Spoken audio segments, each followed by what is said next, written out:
इस वीडियो में मैं आपको कर्मधारय समास की जो परिभाषा और उसके उदाहरण की जो ट्रिक है वह मैं आपको बताने जा रहा हूं। यदि वीडियो को आप पूरा देखते हो और परीक्षा में कोई सा भी समास दे देता है और बोलता है कि बताओ यह कौन सा समास है, और यदि वह कर्मधारय समास है और इस वीडियो को आप देखे हो तो ज़िंदगी में कभी नहीं भूलोगे कि कर्मधारय समास क्या होता है, उसका उदाहरण कैसे होता है। समास के सभी 6 प्रकार हैं, उनमें सबसे सरल कर्मधारय समास ही होता है। तो आइए चलिए शुरू करते हैं कर्मधारय समास के बारे में। वे शब्द जो एक दूसरे की विशेषता बताते हैं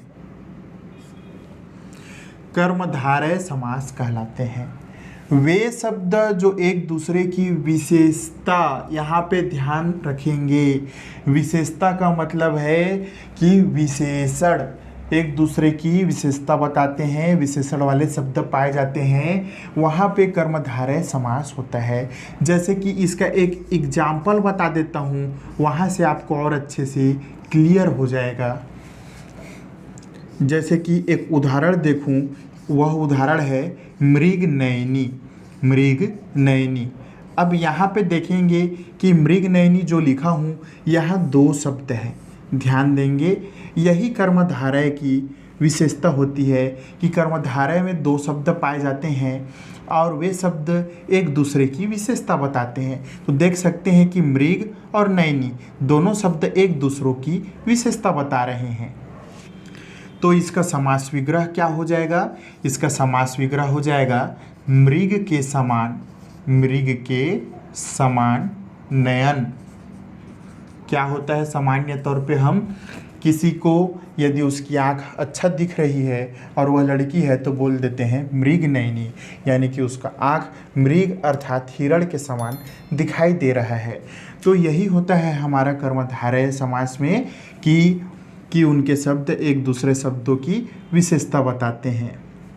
एक अन्य उदाहरण देखते हैं हम, महापुरुष। महापुरुष, यहाँ भी देख सकते हैं कि ये भी 2 शब्दों से मिलके बने हैं, महा और पुरुष। यदि हम महापुरुष का समास विग्रह कर देंगे तो इसका समास विग्रह हो जाएगा महान है जो पुरुष। महान है जो पुरुष, ये होता है हमारा महापुरुष का समास विग्रह। तो यहाँ पे देख सकते हैं कि महा एक शब्द है और पुरुष दूसरा शब्द है, दोनों एक दूसरों की विशेषता बता रहे हैं। यही हमारा परिभाषा भी बोल रहा है कि कर्मधारय समास में 2 शब्द होते हैं जो एक दूसरे की विशेषता बताते हैं। तो महापुरुष का समास विग्रह हो जाएगा महान है जो पुरुष। और उदाहरण देख लेते हैं।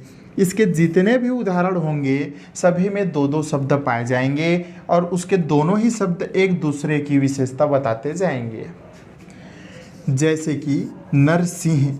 नरसिंह ये एक शब्द है, शब्द तो एक है लेकिन ये खुद में 2 शब्दों से मिलके बने हैं, नर और सिंह। इसका समास विग्रह हो जाएगा नर में सिंह के समान। नर में सिंह के समान, यानी कि नरसिंह, ये नरसिंह का समान, ये नरसिंह का समास विग्रह हो गया। तो यहाँ देख सकते हैं 3-3 उदाहरण मैंने बता दिया और सभी उदाहरण की खासियत ये है कि सभी 2-2 शब्दों से मिलके बने हैं और इनके जो 2-2 शब्द हैं वे दोनों एक दूसरे के कर्मों की विशेषताएं बता रहे हैं, जिस वजह से इन्हें कर्मधारय समास कहा जाता है।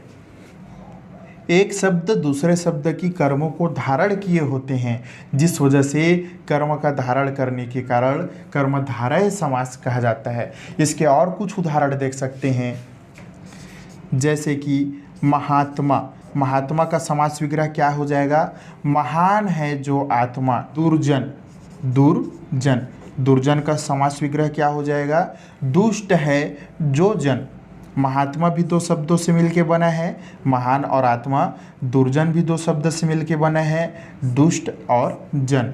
तो इस तरीके से 2-2 शब्द से मिलके जो समास बने होते हैं उन समास को कर्मधारय समास कहा जाता है।